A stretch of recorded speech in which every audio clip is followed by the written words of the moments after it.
Assalamualaikum warahmatullahi wabarakatuh.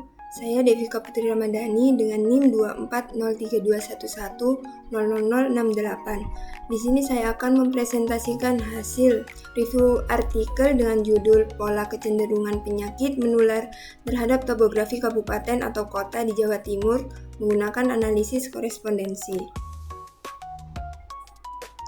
Nah, di Jawa Timur, kasus penyakit menular seperti malaria, TBC, pneumonia, dan kusta ini masih cukup tinggi. Pada tahun 2021, TBC tercatat sebagai kasus terbesar dengan jumlah lebih dari 11.000 penderita. Penyebaran penyakit tersebut dipengaruhi oleh faktor lingkungan, terutama topografi wilayah yang berhubungan dengan kelembapan, ketinggian, dan kepadatan penduduk. Tingginya angka kasus menunjukkan bahwa upaya pengendalian pemerintah itu masih belum sepenuhnya efektif.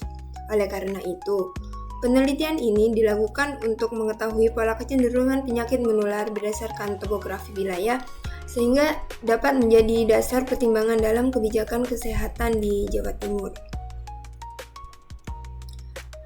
Alasan penulis menggunakan analisis korespondensi. Yang pertama, dapat menunjukkan hubungan antara dua variabel kategori, yaitu topografi wilayah dan jenis penyakit menular.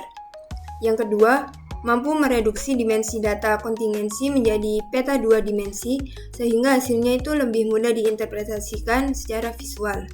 Dan yang ketiga, lebih informatif dibandingkan tabel kontingensi atau uji chi-square karena dapat memperlihatkan kecenderungan hubungan antar kategori. Untuk kelebihan metode pada penelitian ini, yang pertama, analisis korespondensi itu dapat menggambarkan pola kecenderungan penyakit pada tiap kategori topografi. Dan yang kedua, hasil analisis bermanfaat sebagai rekomendasi kebijakan kesehatan untuk penanganan penyakit menular di wilayah tertentu. Metode penelitian ini menggunakan data sekunder tahun 2021 dari 38 kabupaten atau kota di Jawa Timur. Kemudian data tersebut dianalisis menggunakan analisis korespondensi dengan bantuan software SPSS. Untuk variabel yang pertama, skala 1 dataran rendah, skala 2 dataran sedang, skala 3 dataran tinggi. Untuk variabel yang kedua, skala 1 malaria, skala 2 TBC, skala 3 pneumonia, skala 4 kusta. Dan untuk tabel kontingensinya bisa dilihat di bagian kiri. Hasil SPSS akan menunjukkan row profile dan kolom profile. Namun, pada artikel itu tidak ada hasil row profile dan kolom profilnya. Padahal dari hasil ini kita bisa mengetahui kategori mana yang paling mendominasi. Bisa kita lihat di row profilnya, dataran rendah, dataran sedang, dan dataran tinggi itu didominasi oleh penyakit TBC. Sedangkan di kolom profil, malaria, pneumonia, dan kusta itu dominan di dataran rendah. Sedangkan TBC dominannya di dataran sedang. Selanjutnya ada tabel summary. Pada artikel itu tidak ada tabel summary, hanya menampilkan nilai chi-square dan signifikasinya saja. Padahal tabel summary itu juga penting untuk menentukan jumlah dimensi yang digunakan dalam analisis. Untuk menentukan jumlah dimensinya bisa kita lihat di proportion of inertia accounted for.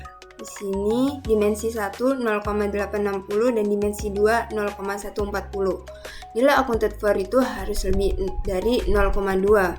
Di sini yang lebih dari 0,2 itu dimensi 1. Maka dimensi 1 bisa digunakan dalam analisis. Begitupun dengan dimensi 2. Karena kurang dari 0,2, maka dimensi 2 tidak bisa digunakan dalam analisis. Untuk nilai signya itu 0,000 kurang dari 0,05, maka hubungan antar variabel itu sudah signifikan. Untuk hasil yang overview row point dan overview column point di artikel itu sudah ditampilkan. Di sini semakin jauh suatu titik dari pusat 0,0, maka kategori tersebut itu memiliki karakteristik yang lebih khas dibandingkan kategori lain. Grafik, kolom poin, dan row point di artikel tidak ditampilkan secara terpisah seperti ini.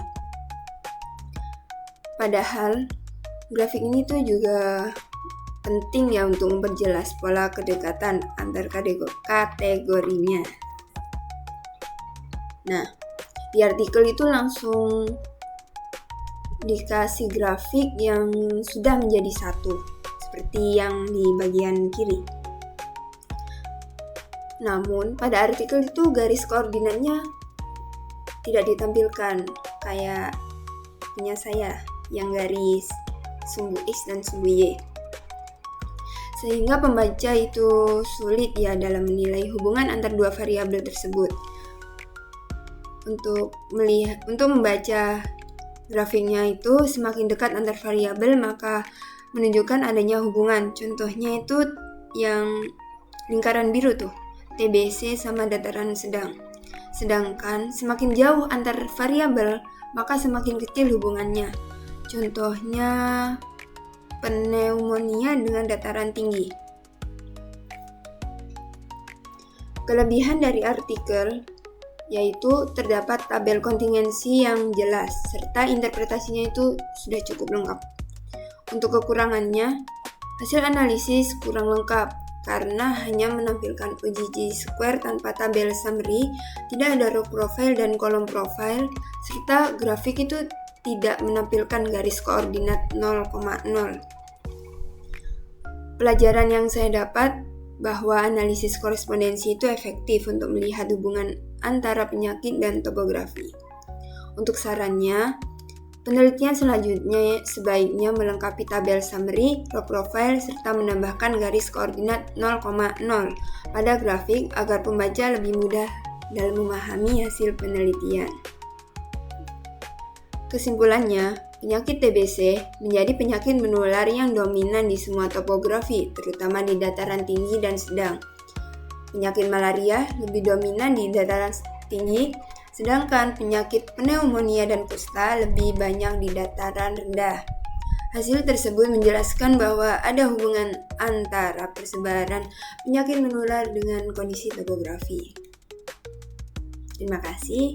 Mungkin itu saja yang dapat saya sampaikan. Kurang lebihnya mohon maaf. Wassalamualaikum warahmatullahi wabarakatuh.